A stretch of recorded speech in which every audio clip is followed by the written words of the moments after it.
Welcome to ఎన్టుడే news. ప్రతి క్షణం ప్రజల పక్షం.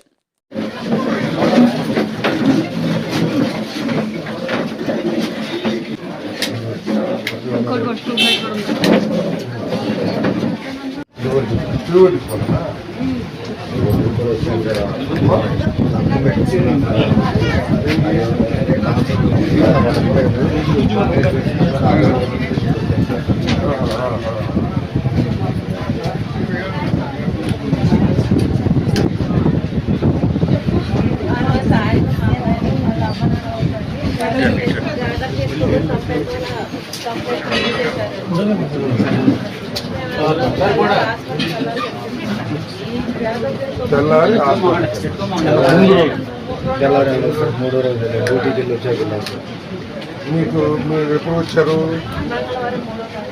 3 తారీఖు వచ్చారు. మీరు హాస్పిటల్కి ఎప్పుడు వెళ్ళారు? 8వ తారీఖు వారం రోజులు ముందు రోజు అంటే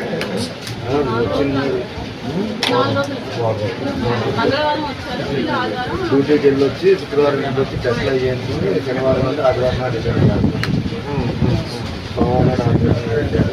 మంగళవారం నుండి సోమవారం డిశ్చార్జ్ చేసిన తర్వాత తారీఖు నాకు అంటే రేపు వస్తానా తీసుకున్నామని మా అబ్బాయికి ఫోన్ చేస్తే సర్లే నాన్న వస్తా అని చెప్పి బయలుదేరి కారులో వచ్చేస్తారు.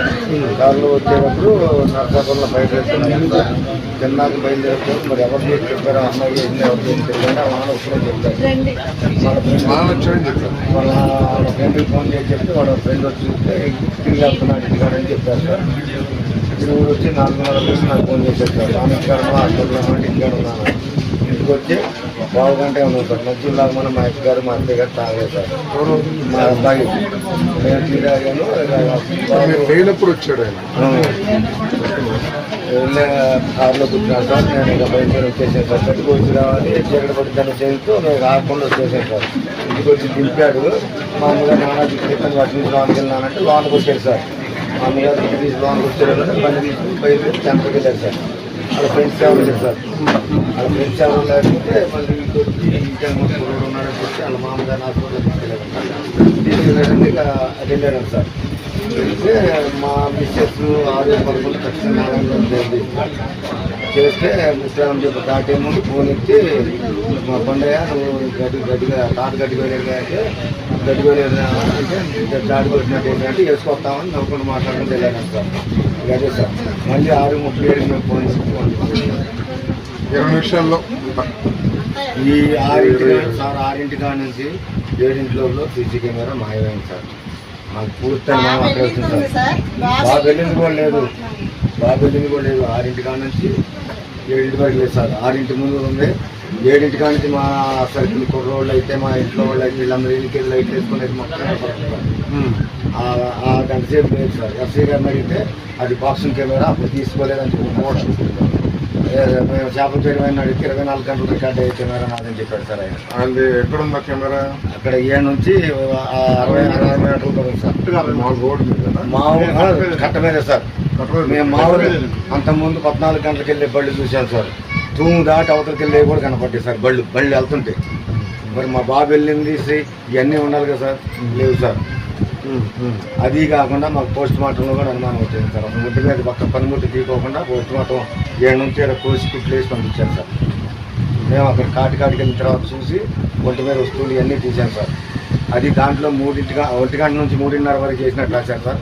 చేసింది 5:30 కాడ నుంచి 6 వరకు సార్ చేసింది. పోస్ట్ మార్టం చేసి ఇచ్చారు సార్. మళ్ళీ ఇంకోటి సార్ అన్నీ చేశారు. కాలంలో పడి చనిపోతే ఇమ్మంటే ఇవ్వలేదు సార్. మాకు 5 గంటల సేపు ఎందుకు ఇచ్చారు సార్? ఎందుకు ఇచ్చారు సార్? మా మేనాలని బతిలాడి మాకు అనుమానం లేదని కాలంలో పడిపోయాడు జారని కూడా అడిగితే కూడా ఇవ్వలేదు సార్. న్యూజిలాండ్ పోస్ట్ మార్టం తీసుకెళ్ళారు సార్. మా అబ్బాయిని తీసుకొచ్చి 5 గంటల సేపు ఇంటికాడ నుంచి తీసుకెళ్ళారు సార్. ఎస్ఐ గారు చెరువు కట్టకాడికి వచ్చి టాటర్ వేసుకొని ఇచ్చింది తీసుకురామంటే దేనికని అడిగితే డెప్త్ కొలవటాకని చెప్పారు సార్.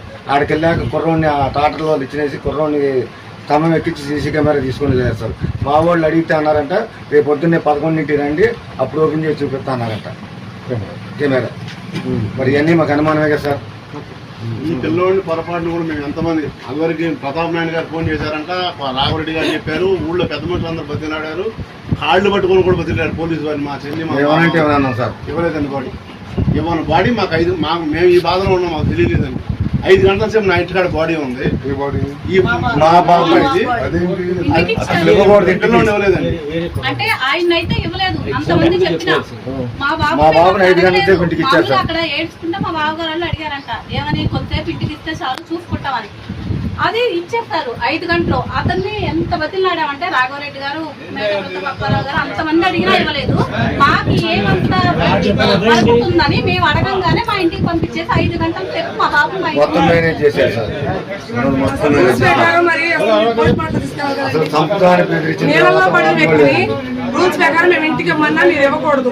మేము ఆందోళనలో ఇమ్మంటాం, ఓ బాడీ కావాలి ఇమ్మంటాం మేము. కాబట్టి మీరు ఇవ్వకూడదు. రూల్స్ గవర్నమెంట్ రూల్స్ ఎట్లా ఉందో అట్లా నడవాలి కదండి. మేము ఇమ్మన్నంత మాత్రం మేము ఇవ్వకూడదు, గవర్నమెంట్ ఇవ్వకూడదు కదండి. మరి ఎవరో ఒక అతను చెప్పాడు ఇచ్చామంటున్నారు. బాడీ ఇంటికి మా చెక్కు చెప్పాడని ఇచ్చామన్నారు. ఎవరు అడిగారంటే చెక్కు చెప్పాడు ఇచ్చామన్నారు. ఇక్కడ ఎవరెడ్డి గారు అడిగితే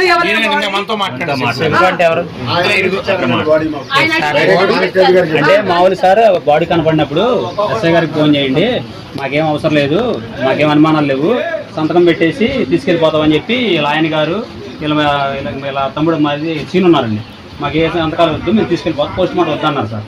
ఎస్ఐ గారితో మాట్లాడాక కుదరదు పోస్ట్ మార్టం చేయాలని ఎస్ఐ గారు చెప్పారు సార్. చెప్పినప్పుడు సీన్కి ఇచ్చా ఫోన్, మీ సీన్కి ఇచ్చే సీన్ కూడా అన్నాడు పోస్ట్ మార్టం చేసి సార్ 1 గంట మాకు ఇంటి చూపెట్టమని చూపించమని చెప్పి ఆయన అడిగారు సార్, అన్నారు సార్. తాలూకా ఎవరో అన్నారని మరి అన్నప్పుడు మళ్ళీ తీసుకెళ్ళాలి ఎందుకండి? మీ ఆయన గారు మీ సీన్ అడిగారు, సీన్ కూడా అడుగు వాళ్ళు అడిగితేనే కానిస్టేబుల్ గారు చెప్పినట్టు శంకు అడిగారని మీ బావగారు ఫోన్ చేయమన్నారండి.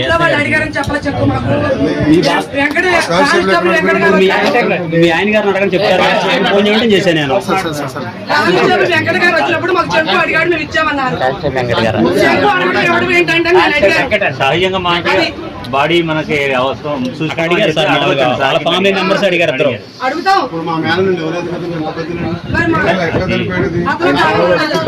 పడిపోయారండి. మమ్మల్ని చూడటానికి అక్కడికే కావాలి, అక్కడికే తీసుకెళ్లారు. ఇక్కడ మారేశ్వరం చచ్చిపోయినప్పుడు కూడా బాడీ ఇవ్వలేదు. 5 నిమిషాలు ఏమో అట్లా ఆ టాపెట్ తీసుకెళ్ళిపోయారు. 5 నిమిషాలు 5 గంటల సేపు అసలు మేము ఎవరండి, మాకు గవర్నమెంట్ రూల్స్ వ్యతిరేకంగా 5 గంటల సేపు మాకు ఎట్లా నెక్స్ట్ డే పోస్ట్ మార్టం చేశారు. జరిగే మొత్తం జరిగిపోయింది 5 గంటల్లో. ఆ జరిగి 5 వీళ్ళు ఏమేం చేయాలనుకున్నారు 5 గంటలు మొత్తం చేసేసుకున్నారు. మేము మా పిల్లోడి బాధలో మేము ఉన్నాం. అతని హెడ్ కూడా పగలగొట్టారు, అన్నీ చేశారు. ఇక్కడ 3 కుట్లు వేశారు దెబ్బడంతో ఆ పిల్లోడిని. మేము దహనం చేసేటప్పుడు చూసుకున్నాం, ఎందుకంటే పోస్ట్ మార్టం అంటే కదపడానికి ఏం చేయడం కుదరదు కదా సార్. అది పట్టా ఎన్ని కోసారు సార్, వీళ్ళు పగలకొట్టలేదు అసలు ఏమీ లేదు.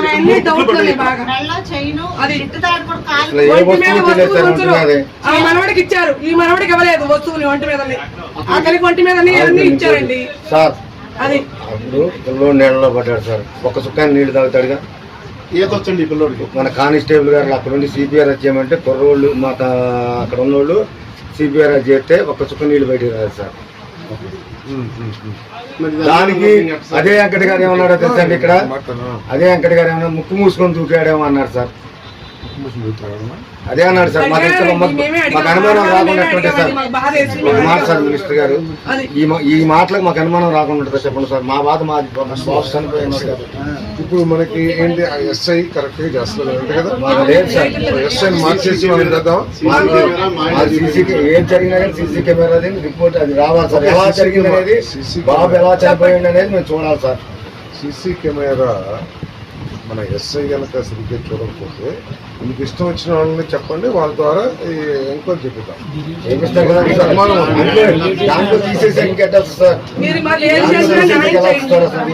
ఏ తల్లి ఎటువంటి బాధ పడకోకుండా మీరు నిర్ణయం చేయాలి. మా బాబుని వెనక్కి తీసుకురాలని సార్. ఏ తల్లి ఒక అమ్మాయి కానీ అబ్బాయి కానీ ఇలా జరగకూడదు వ్యక్తులు ఎవరు కోరుకునేది. మేము ఏది ఆశించట్లేదు. అసలు మేము అనుమానం కేసు అని పెడితే పిల్లలు పిల్లోడు ఫ్రెండ్స్ తీసుకెళ్ళి కొట్టారు సార్. తాళ మీద కానిస్టేబుల్ గారు కూర్చుంటే అధికారుల మీద కొట్టి అమృతాన్ని రాసి నిర్ణయంలో నడిపారండి సార్. ఫ్రెండ్స్ మీద పెట్టలేదు కదండి, ఫ్రెండ్స్ మీద అనుమానం లేదు. మేము ఫ్రెండ్స్ గురించి చెప్పలేదు. మేము చెప్పిన వ్యక్తుల్ని ఎందుకు తీసుకెళ్ళలేదు? మా ఇంటికి వచ్చి వార్నింగ్ ఇచ్చిన వాళ్ళు ఎందుకు తీసుకెళ్ళలేదు? వాళ్ళు ఎందుకు చేయట్లేదు? వాడే చంపారు. ఆ? మాకు అదండి మాకు సీసీ కెమెరా కూడా మాకు ఎక్కడికక్కడ సీసీ కెమెరాలు ఉన్నాయి. వాడి ఎంట్రీలో కూడా మాకు క్లీన్ గా చూపించాలి. అది మధ్యలో టైము చివరి టైం ఉంది, మధ్యలో టైం న్యాయం లేదండి. చేస్తారని మేము అనుకుంటున్నాం సార్. ఇప్పుడు వాళ్ళకి తేడా వస్తుంది. న్యాయం మా మనవడు బడికి కానించి కూడా తేడా రావాలి. మళ్ళీ వెతికేటప్పుడు ఎట్లా న్యాయం వస్తుంది? మేము న్యాయం కోసమే పోరాడుతాం మా సార్. ఇంటికి వచ్చాక అయ్యండి వెంకట కానిస్టేబుల్ గారు మా అబ్బాయిలిద్దరిని వార్నింగ్ ఇచ్చేయాలి ఇంటి దగ్గరకు వచ్చి. నువ్వు డ్రైవర్ అంటా, నువ్వు మీ అతను తమ్ముడు డ్రైవర్ అంటా, డిపార్ట్మెంట్ లో నీకు ఉన్నాడు, ట్రాక్టర్ ఉందంట, నీకు చూడండి ట్రాక్టర్ ఉంది, అంటండి. చూద్దాం మీ సంగతి ఎంత ఉందో మీ సంగతి ఎంత ఉందో చెప్తాను. అతను మేము మీ సంగతి తేలుతాను అన్నాడు. కంప్లైంట్ రిజిస్టర్ చేసుకుంటారు, మమ్మల్ని ఎంక్వైరీ చేయొచ్చు, వాళ్ళని ఎంక్వైరీ చేయొచ్చు. అసలు ఏమో విఐపి ట్రీట్మెంటా, 40 మంది పోలీస్ సిబ్బంది, అక్కడేమో సెక్యూరిటీనా, 144 సెక్షనా. మాకు వచ్చి నా పాత్ర ఎంత ఉందో, నా తమ్ముడు పాత్ర అంటే మేము కొట్టి చంపుకొని మీకు కేసు పెట్టాము సార్. మేము మీ పాత్ర ఎంత ఉందో మీ నా పాత్ర వాడి పాత్ర తెలుస్తారంట. మాకు తేల్చమన్నాడు సార్. ఏదైతే మమ్మల్ని ఉరిది మనం తీసుకెళ్ళి మేమే ఎవరేం తేల్చండి, ఎవరు మా ఏం బాబుని చేశారు, ఎవరు చేశారు మా అని బాబుని తేల్చడం తీసుకొచ్చేటప్పుడు ఈ తొద్దు మీరు చీపురు కూడా పాటు మీద ఏం సార్ మేము అన్నా, మా పిల్లడు ఏమన్నా టెర్రరిస్టా, ఏమన్నా దీంట్లో ఉన్నాడా, దేశద్రోహంలో ఉన్నాడా? నా పిల్లడి బాడీ నడిదిప్పి తీసుకెళ్ళడం ఏంటి అసలు? ఎస్ఐ గారు ఏంటిది? మీరు అక్కడ ధర్నా చేద్దాం అనుకున్నారంట. 40-50 మంది మీద మీ మీద కేసు ఫైల్ కేసులు పెడతారంట 40 మంది మీద. మరి ఇప్పుడు వచ్చిన జనం మొత్తం మీద పెట్టాలి ఎస్ఐ గారు. మరి మీ పరిపాలన ఇటువంటి అన్యాయం జరగకుండా మళ్ళీ ఏ తల్లికి జరగకుండా మాకు న్యాయం చేయాలని మేము కోరుకుంటున్నామండి. అది మేము వాళ్ళ ఆస్తి అడగట్లేదు, మాకు ఏది వద్దండి. అనుకో సార్, జరిగింది ఏదో జరిగిపోయింది. శిక్ష చెప్పరు, వాళ్ళు శిక్ష ఏమి పడాలి. చేయమంటల్లా. మా అసలు మనవడు ఏదైనా జరిగితే చంపిన సార్ వాళ్ళు ఎవరు? అసలు ఎవరు ఆ వ్యక్తులు ఎవరు? అది తేవాలి ముందు. మాకు రీజన్ తెలిస్తే చాలు సార్. అది మీరు ఏ విధంగా ఎంక్వైరీ జరగాలనుకుంటున్నారు? న్యాయంగా ధర్మబద్ధంగా మీరు ఎవరితో చేయించమంట? మాకు ఎస్పీ సార్ అధికారి కావాలి సార్. ఎస్పీ మేము అసలు ఎస్పీ గారికి వాడు కూడా మేము నమ్మేది లేదండి. మేము నమ్మేది కాదండి అసలు. మీరు కూడా చేయాలండి, మీ వల్ల కూడా అవ్వాలండి, మీరు కూడా చేయాలండి. అమ్మా ఇదిగో సార్ ఇక్కడ ఉన్నదో ఈ బాధలే ఉండేది కదా మనకి. సార్ ఊరు బయటకు వెళ్తాం మనకి గారితో మాట్లాడారు. అవునండి, ఆ రోజు కొండలరావు గారి లైన్ లో పెట్టుకుని ఎస్ఐ గారు చెప్పాను. ఆ రోజు నేను వేరే దేశంలో ఉన్నప్పుడు అక్కడి నుంచి మాట్లాడి సిఐ గారితో కూడా చెప్పాను. నేనేం చెప్పాను, మీరు నిష్పక్షపాతంగా ఎంక్వైరీ చేయండి. వారు ఎటువంటి అనుమానాలు చెప్పినా, ఎటువంటి ఆధారాలు ఇచ్చినా, ఎటువంటి సందేహాలు ఇచ్చినా వాటన్నింటినీ మీరు కూలంకుషంగా పరిశీలించి తగు చర్యలు తీసుకోమని చెప్పేసి శ్రీ గారితో చెప్పాను. తర్వాత మన కొండలరావు గారు లైన్ లో తీసుకుని ఎస్పీ గారా మీతో మాట్లాడుతున్నారు. Sir good evening sir. ఏం లేదు సార్, నేను అదే ఆ బాబు చార్టర్లో చనిపోయాడు కదా, ఇంప్రూవ్ చేద్దాం సార్ వాళ్ళని పరామర్శిస్తానికి. ఎస్ అయితే వారి రిక్వెస్ట్ ఏంటంటే ఈ ఇక్కడ ఎస్ఐ గారు మీద వాళ్ళకి అనుమానం ఉంది ఈ వే ఇన్వెస్టిగేషన్. సో దానికి మీ పర్యవేక్షణలో మీరు ఎవరన్నా ఒక ఆఫీసర్ వేసి దీని మీద కొద్దిగా కూలంకషంగా ఎంక్వైరీ చేయించారు. ఓకే, ఎస్ఐ కూడా వేరే వాళ్ళని ఎవరన్నా ఇప్పించారు. సిఐ గారు కూడా లేదండి ఆ రోజు నైట్ వచ్చి ఇక్కడే ఉన్నారంట. ఆ సిఐ గారు కూడా వద్దన్నారు కాబట్టి కొన్ని అసలు వేరే కాన్స్టిట్యూన్సీ సిఐ వేసేయండి సార్. బయట నుంచి పంపించాను, వాళ్ళకి okay sir, thank you. Neutral ఇంపార్షియల్గా వాళ్ళు ఎటువంటి ఆధార్ ఎస్ మరి కొన్ని స్పెసిఫిక్గా ఏదో కెమెరా పనిచేయలేదు అనేది ఒకటి చెప్తున్నారు సార్. ఆ తర్వాత పోస్ట్ మార్టము ఏదో చిన్నగా చేశారు అని పోస్ట్ మార్టం విధానం మీద కూడా వాళ్ళకి ఏదో మాట్లాడి కొద్దిగా చూడండి సార్.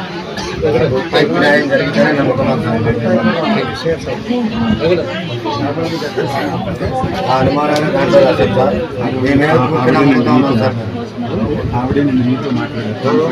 అనుమానం వ్యక్తుల్ని మీరు లావడం లేదండి. వేరే పిల్లలు తీసుకెళ్లి అన్యాయంగా పిల్లలకు కొట్టారు. అది నా వాడలకి న్యాయం చేయండి. వేధించుకోకుండా చూడండి. ఇది మళ్ళీ ఇంకో తల్లి ఇట్లా బాధపడకూడదు. తప్పకుండా మీ ఎదుగునని చెప్పేసి కదా. ఆఖరికి మీరు ఎస్ఐ గారు వద్దన్నారు, సిఐ గారు వద్దన్నారు. సిఐ గారిని సిఐ గారు ఇప్పుడు ఎస్ఐ మీద అనుమానం ఉందంటున్నారని చెప్పేసి ఎస్ఐని మార్చేసి అక్కడ సిఐ గారిని వేసారు. ఇప్పుడు మీరు సిఐ గారు కూడా వద్దన్నారు కాబట్టి అట్లా మన నియోజకవర్గంలో సీఏలతో బయట నియోజకవర్గం సీఏని ఏమద్దు. ఓకే, ఇప్పుడు మీరు వస్తే మాకు ఒక దేవుడు వచ్చారు, మాకు న్యాయం జరుగుతుందన్న ఆశతో మేము ఉన్నామండి. నా సాధ్యమైనంత వరకు నేను న్యాయం చేస్తాను చెప్తే నేను వేరేగా ఏమీ మా బాబుకి లాగా ఇంకో తల్లి బాధపడకూడదు. నా బిడ్డను చంపి ఎట్టయితే చెరువులో పడేసారు, ఇంకో తల్లి అట్ట బాధపడకూడదు. మాకు న్యాయం కావాలి. మేము అనుమానం పడే వ్యక్తులను మాత్రం మీరు విచారించాలి. ఇంటికి వచ్చి వాళ్ళ ఇంట్లో కూర్చోబెట్టుకొని వేరే వాళ్ళని తీసుకెళ్ళి అట్లా ఇట్లా అని అడిగితే మాత్రం అది న్యాయం కాదండి. అది మాకు దీనివల్ల మాకు అనుమానంగా అందుకే అది రాకుండా ఎవరికి రామ్మ పూర్ణ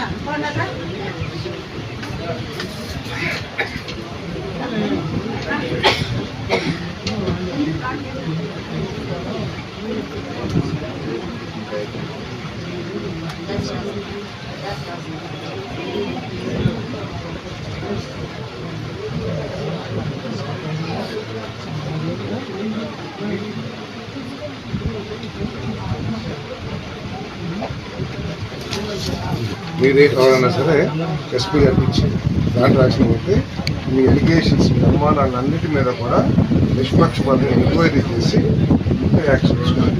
ఓకే, ఇది మన ఇక్కడ తాలూకా తీసుకుని ఎస్పీ గారికి జిరాక్స్ కార్డు కూడా తీసేస్తాను. ఎస్పీ గారికి చెప్తాను, నేను కూడా ఫాలోఅప్ చేస్తాను. సో మీకు ఎటువంటి అనుమానం ఉన్నా వాళ్ళు చెప్పాలి. ఆ ప్రతి అనుమానం మీద కూడా ఎంక్వైరీ చేపిస్తాను. ఎంక్వైరీ చేపించి న్యాయం కూడా, ఎందుకంటే చేతికి వచ్చి కొడుకుపోకూడదు అనేది ఎవరు పడకూడదు. బాధని అర్థం చేసుకోవాలి. తప్పకుండా నా వంతు ఏది జరిగినా కూడా నేను మీకు చేసి పెడతాను. ఎటువంటి అపోహలు అక్కర్లేదు. ఎవరిని రక్షించాల్సిన అవసరం లేదు. ఎవరు చుట్టాలు కాదు, ఎవరు శత్రువులు కాదు. ఊరు నాకు నేను వచ్చింది ఒక 5-6 సార్లు కూడా వచ్చింది మొత్తం జీవితం. కాబట్టి మీరు ఎటువంటి అపోహలు పెట్టుకోక్కర్లేదు. మీకు ఎటువంటి విధానం లేదు. మీకు ఏదైనా మీ చుట్టూ ఏమన్నా సీఏ అంటే ఆ సీఏని ఎంక్వైరీ పెట్టేస్తారు. అసలు మన నమ్మిన వేరే సంగతి అది అక్కర్లా. నేను చెప్పేది ఏంటంటే మీకు ఏదన్నా ఫలానా అధికారి మీకు తెలిసిన ఉంటే సబ్ ఇన్స్పెక్టర్ కానీ ఎస్ఐ కానీ ఆయన్నే మీరు ఎంక్వైరీ చేయమని చెప్తే ఎస్పీ గారు ఆయనతో చెప్పారు. మీరు నమ్మకం పెట్టడం దాంట్లో ఎటువంటి అనుమానం లేదు. దేన్ని దాసే అవసరం ఈ ప్రభుత్వానికి కానీ నాకు కానీ లేనే లేదు.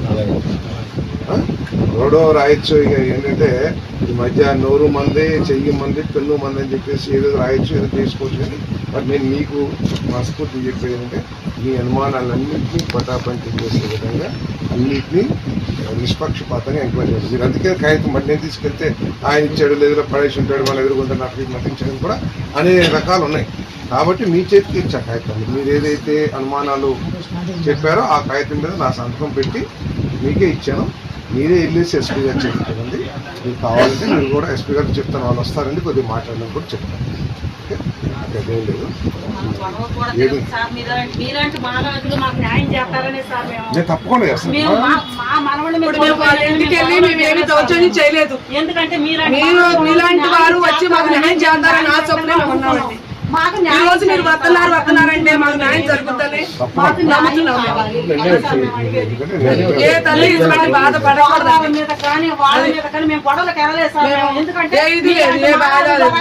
వాళ్ళకి ఏ భయం లేని కాడికి అంత సెక్యూరిటీ ఎందుకు పెట్టుకున్నారండి? వాళ్ళకి ఏ భయం ఏమీ చేయని కాడికి ఎంతో మంది 50 మందిలో ఏవో సెక్యూరిటీ పెట్టుకున్నారంట. వాళ్ళ ఇంటికి ఎవరన్నా పెట్టారా? వాళ్ళు ఎందుకు పెట్టుకుంటారు? వాళ్ళు పెట్టుకున్నంత ఉంటుందని నేను అనుకుంటున్నాను. పోలీసు వాళ్ళు క్రియేట్ చేసింది తప్ప పోలీసు వాళ్ళ భయం ఉంటుందంటే ఈ సోషల్ మీడియాలో మాట్లాడేవి ఇవన్నీ కూడా ఏంటంటే అనుమానాలు. ఈ చర్యల తర్వాతే ఇవన్నీ బయటకు వచ్చాయి. ఎవరు ఇష్టం వచ్చినట్టు వాళ్ళు చేసుకుంటున్నారు. నీకు నాకు జరిగేవన్నీ కూడా తెలియదు కదా. నీ చుట్టూతో నా చుట్టూ జరిగే తెలుసు. పోలీస్ డిపార్ట్మెంట్ అంటే అనేక ఇంతకుముందు జరిగిన గొడవలు అన్నింటినీ దృష్టిలో పెట్టుకుని ఫర్దర్గా దీన్ని ఏంటంటే 2 కులాల మధ్య తగాదాగా చిత్రీకరిస్తున్నారు. మీరు కూడా చూసుకుంటారు. సో అటువంటి గొడవలు ఇంకా ముందుకు వెళ్ళకూడదు కదా. మనందరం కలిసిమెలిసి ఉండాలి. ఇది ఇంకో 10 రోజుల్లో తేలుతుంది నిజం. చంపినట్టుంటే గ్యారంటీగా బయటపడుతుంది. ఓకే, ఇంకా లేకపోతే వేరేగా జరిగినా బయటపడుతుంది. బయటపడ్డాక కూడా ఇవన్నీ తగాదాలు పెరిగిపోయినాయి అనుకో, మన గ్రామాల్లో నివసిస్తాం సాధ్యత మనం. అందుకని వాళ్ళ ముందు చర్యలుగా లేకపోతే జరగకూడదని ఒక చర్యలు తీసుకుంటారు, అది వేరే సంగతి. బట్ మన బాబు పాపం చిన్న వయసులో మంచి చక్కగా ఉన్నాడు, చనిపోతున్నది చాలా బాధాకరం. ఎవరైనా తండ్రిగా నేనైనా దాన్ని బయటకు రాదు. ఓకే, దాన్ని అంటే వేరే విధంగా ఆలోచించి దాన్ని పక్క మార్గం పట్టించే విధంగా మనం చేయకూడదు అనేది నా అభిప్రాయం. మీరు చెప్పే కదా, మీకు ఏదన్నా బంధువులు లేకపోతే సోషల్ మీడియాలో పెట్టేవాళ్ళు లేదు సార్, మన కులానికి సంబంధించిన ఆఫీసర్లు ఏమని అంటే కూడా నేను చెప్తాను. అసలు మీకు తెలియదేమో, ఈ జరుగుతున్న ప్రచారం 2 రోజుల్లో న్యాయం గురించి కంటే కూడా కులం గురించి ఎక్కువ జరుగుతుంది. కాబట్టి మీకు నమ్మకున్న కుల అధికారిని ఇప్పించమన్నా ఇప్పిస్తాను, అంటే ఏమని మానలేదు. అని నువ్వు రాజకీయానికి సంబంధించింది కాదు, ఒక తల్లిని గురించి ఆలోచిస్తున్నామండి. నేను మీ అనుమానాలు లేకోకుండా చేస్తానికి నేను మాట్లాడుతున్నా, కులాల గురించి మాట్లాడుతున్నా. ఇప్పుడు అంటే ఎక్కేసేవాళ్ళు లేకపోతే రకరకాలుగా మన మనసుకు తోలుస్తారు. ఎందుకంటే మీరు నష్టపోయినారు, మీరు పాపం బిడ్డను కోల్పోయి ఎంత బాధలో ఉంటారో. ఎవరో చిన్న మాట చెప్పినా కూడా నిజమేమో అనిపించే అవకాశం ఉంటుంది. నాకు జరిగిన నేను అదేవిధంగా అనుమానిస్తాను, ఓ కరెక్టే, ఆ విధంగా కూడా జరుగుంటుందేమో అని అనుమానం ఉంటుంది కదా. సో ఆ అనుమానాలను పటాపించలు చేసే విధంగా మీకు నచ్చిన అధికారులు ఇప్పిస్తాను. ఎవరు ఏది కదా, ఎవరు అందరు కదా వచ్చి మీకు నచ్చిన అధికారి ఎవరైనా సరే ఈ రాష్ట్రంలో ఎక్కడున్నా సరే నేను ఎవరైనా అడిగి తెలిసిన ఎవరన్నా నీకు చెప్పేవాళ్ళు ఎవరన్నా ఉంటే ఏ అధికారితో చేయించమంటారా చెప్పు, మంత్రి గారు చేపిస్తానంటారు చెప్పాను, ఇబ్బంది లేదు. బట్ ఏదేమైనా కూడా మీకు జరిగిన నష్టాన్ని ఎట్లొచ్చినా నేను తప్పకుండా నేను మీకు ఏ విధంగా నేను సహకరించగలను. ఇప్పుడు నువ్వు వచ్చినా నేను ఎప్పుడు కాదని అన్నా. ఓకే, నేను భవిష్యత్తులో కూడా మీకు ఏ సాయం నేను నా వల్ల అయినా ఎంక్వైరీ కాదు తర్వాత సరే ఏ కావాలో నేను తెచ్చుకుంటాను. తప్పకుండా పోయిన తర్వాత ఆ ఫోన్తో మాట్లాడారు. మాట్లాడారు ఎందుకు వీళ్ళ ఫ్రెండ్స్ లో అక్కడ అయితే ఏంటంటే మళ్ళా వాళ్ళు ఫోన్ ఎందుకు వెళ్ళిపోయింది మరి అదే కదా అడిగారని చెప్పాను. మీద అనుమానం ఉందనుకో, నువ్వు అడిగితే చెప్తావా, నేను మామూలుగా అడిగితే చెప్తావా, చెప్పగా నేను 2 పీక్తే కానీ చెప్పాను, అంతే కదా. సో ఇప్పుడు ఇన్వెస్టిగేషన్ లో రకరకాల మార్గాలు ఉంటాయి. అది ఎందుకు వెళ్ళింది, అది అక్కడి నుంచి ఎట్లా కదిలింది. ఇప్పుడు మీరే మీ అన్నయ్యో లేకపోతే ఇంకొకరు వెళ్ళినప్పుడు ఆ కట్ట మీద కనపడి ఇప్పుడు చెప్పింది. అక్కడ కూర్చుంటే కూలింగ్ తాగి వెళ్ళంటే ఫోన్ ఉంది, చెప్పులు ఉన్నాయి, బైక్ ఉంది. ఉన్నప్పుడు అసలు ఆ ఫోన్ అక్కడి నుంచి ఎట్లా కదిలింది, అది ఎట్లా వచ్చింది. పిల్లోడు మాట్లాడాడని ప్రేక్షలు కొట్టారు, ఫోన్ తెచ్చిచ్చని వ్యక్తుల్ని ఎందుకు బయటికి పాలవారం వ్యక్తులండి, పాలవారం వ్యక్తులు 2 తీసుకొచ్చి మాకు ఫోన్ ఇచ్చారు. వాడు ఉంటే మీరైతే మా పిల్లలు కానీ ఎవరు చేయలేదు. నేనే అతన్ని ఇట్లా పట్టుకొచ్చి, బాబు నీకు ఫోన్ ఎక్కడ దొరికిందంటే అతను 3 సార్లు 3 కిందాలో దొరికిందని చెప్పాడు. ఒకే చోట దొరికిందని చెప్పలేదండి. మరి అది సీసీ కెమెరాలో కనిపించాలి కదండి మాకు. నువ్వు ఆలోచించినట్టు పోలీస్ ఎంక్వైరీ చేస్తానుకుంటే అక్కడ మీ అనుమానం చెప్పండి. నువ్వు అనేది అంటే మన ఫోను పోలవరం వాళ్ళకి ఎట్లా చేరింది అనేది ఒకటి అనుమానం. అవును సార్, సాగరకట్టలో ఏదైతే ఫోన్లో వీళ్ళు ఎవరైతే పొద్దుటే వాళ్ళ యొక్క కాల్ డేటా, సీసీ ఫుటేజ్, వాళ్ళు పెట్రోల్ బంక్ కొట్టించుకున్న ఆయిల్ టైం, వాళ్ళు వచ్చిన డేటా ఎవరు బండి మీద తీసుకెళ్ళి 3 వ్యక్తులు ఉన్నారు సార్. వెంకటేష్, జయరాజు, చారి అన్న వాళ్ళు.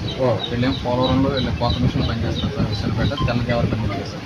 అక్కడికి వెళ్ళారు. ఆ ఉదయం 5 గంటల నుంచి మనం ఫోన్ ట్రాకింగ్ అంతా మన దగ్గర ఉంది సార్. అది కూడా తీసుకున్నాం. తర్వాత ఫోన్ దొరికిన తర్వాత వీళ్ళు ఎక్కడైతే ఫోన్ దొరికిందో అక్కడి నుంచి తీసుకుని, అందులో వెంకటేష్ అన్న ఫోన్ లేకపోతే తీసుకుని వాళ్ళ 3 కలిసి ఎవరిదో తెలియక మొత్తం పట్టుకుని వెళ్ళిపోయారు సార్. వాళ్ళు వెంకటేష్ అన్న అబ్బాయి, జయరాజ్ అన్న వాళ్ళ అమ్మాయి చూసి ఎవరో ఫోన్లు వస్తున్నాయంటే అక్కడికి ఆపరేటింగ్ చేయడం కూడా రాకపోయేసరికి ఫోన్ లిఫ్ట్ చేశారు సార్. ఎవరో ఫోన్ చేశారు వాళ్ళ కాలేజ్. ఫోన్ చేస్తే మేము చాటర్ అయ్యి ఇలా ఫోన్ పెట్టామని పట్టుకుని వచ్చి వీళ్ళకి ఇచ్చేస్తారు. ఓకే, మనం ఇచ్చిన తర్వాత మళ్ళీ వెరిఫై చేసుకుంటే వాళ్ళ ఫోన్ ఎక్కడ దొరికింది అనేది ఒకరిని మనం 2 సెపరేట్ చేసి అందులో ఒకరిని తీసుకెళ్ళి ఫోన్ ఎక్కడ ప్లేస్ చూపించుకుంటాం. కరెక్ట్ ప్లేస్ చూపించాడు అండ్ మళ్ళీ పక్కన పెట్టి ఇంకో ఒక అందులో వ్యక్తిని తీసుకెళ్ళి ప్లేస్ చూపించుకుంటాం. వాడు ఎక్కడ చూపించారు. అక్కడ దొరికిందని కరెక్ట్. మరి వీళ్ళకి వచ్చి 2-3 రకాలకి ఎందుకు చెప్తారంటే ఒక చాట నరసాపురం 2-3 రకాలు చెప్పారు సార్. నాక పామాయిల్ కంపెనీ కాడ దొరికినాడు. మా మామయ్య గారు అడిగితే పోలీస్ స్టేషన్ పక్క కాలువ కాడ ఇంకొక ఆయన అడిగితే ఎలా చెప్పింది అర్థమైందా? Right sir. మేము దాని గురించి అప్డేషన్ పెట్టాం. మీ ఫోన్ వాళ్ళు సీఏ చెప్పినట్టు దొరికిన వాళ్ళు ఫోన్ పట్టుకుని పెట్రోల్ పంపులో చాలా దూరం తిరిగారు. ఆ ఫోన్ చేతిలో పట్టుకుని పెట్రోల్ కొట్టించుకున్నారు. పద్దాక కాల్స్ వస్తున్నాయి. దొరికింది అనుకున్నారు. వాళ్ళదే ఫలానా వాళ్ళకి తెలియదు. పద్దాక దొరుకుతుంటే ఎత్తారు. మీకు తెలిసింది మీకు ఇచ్చేసారు. వాళ్ళు తీసుకెళ్ళి ముగ్గురు అడిగినా 10 మంది అడిగినా అక్కడే దొరికిందని చెప్పాలి కదండి ఫోను. అదే మాట్లాడదనేది. ఇట్లాగే మీరు చేసేసి న్యాయం కోసం కాదు మీరు చేసేది. మీరు పట్టుదలని సాధిస్తానికి ట్రై చేస్తారు. ఇద్దరు అడిగారు. ముగ్గురు ఒకరిని తీసుకెళ్లారు. అతను చూపించాడు. ఇది ఇద్దరు దూరం పెట్టేసేసి ఒకరిని తీసుకెళ్లారు. అతను చూపించాడు. ఆయన పక్కన పెట్టేసి మళ్ళీ మిగతా ఇద్దరు ఒకరిని తీసుకెళ్లారు. అతను అక్కడే పెట్టి చూపించాడు. ఇప్పుడు మీరు ఏమంటారు? మీ దగ్గరకు వచ్చి ఏదో పామాయిల్ తోట దొరుకుతుంది లేదా సో అది కూడా ఎంక్వైరీ చేయండి. ఎందుకు చెప్పారా మీరు ఇట్లా అని చెప్పేసి మీరు ఆ పిల్లల అదే ఇద్దరు ఎవరున్నారు కదా అర్థం తీసుకొచ్చి మీరు వీళ్ళకి పామాయిల్ తోట దొరికిందని నరసాపురం దొరికిందని ఎందుకు చెప్పారు అనేది కూడా ఎంక్వైరీ.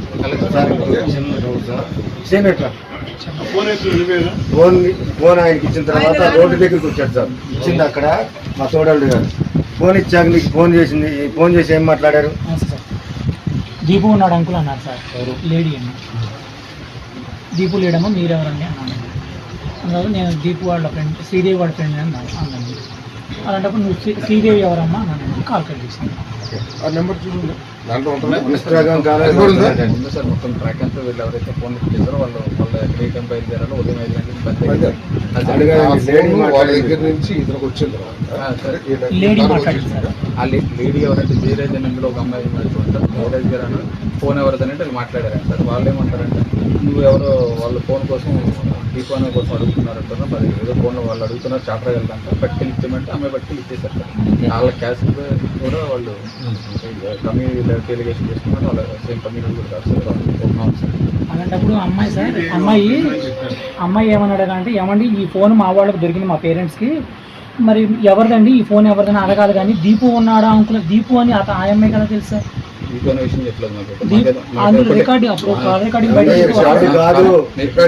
తీసుకొచ్చినోడు కాదండి. వాళ్ళు మాకు ఇచ్చాక అమ్మాయి ఫోన్ చేసింది.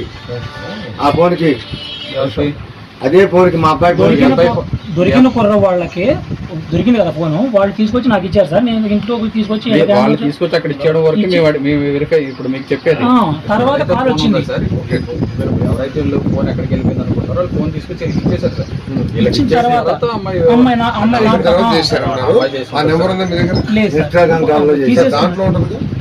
అంటే అది ఇన్స్టాగ్రామ్ కాల్ అది నార్మల్ కాల్ సార్. ఉండదు సార్. మెసెంజర్ చనిపోయిన తర్వాత ఇన్స్టాగ్రామ్ కాల్ కానీ నార్మల్ కాల్ అయితే కాదు సార్. అది బాబు చనిపోయిన టెన్షన్ లో ఉన్నాం కదా సార్ మేము. ఇన్స్టాగ్రామ్ కాల్ కానీ మెసెంజర్ కాల్ కానీ ఇన్స్టాగ్రామ్లో వాయిస్ మెసేజ్ చేసుకుంటాం. ఏమైందని వాళ్ళకి కాల్ చేయడం జరుగుతుంది సార్. మేము అదే అంటున్నా. ఏం జరిగింది లేదు మీరు అన్నట్టయితే ఈ పాయింట్ వాళ్ళు చేశారని ఇప్పుడు మీరు చెప్తున్నారు కదా. దీన్ని కూడా ఒకసారి వెరిఫై చేస్తారు.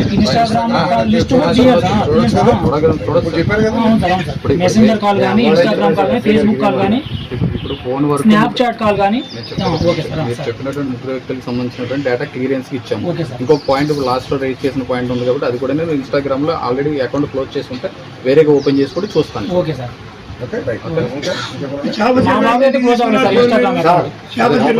ఫోన్ కూడా తీసుకెళ్ళిపోయారు.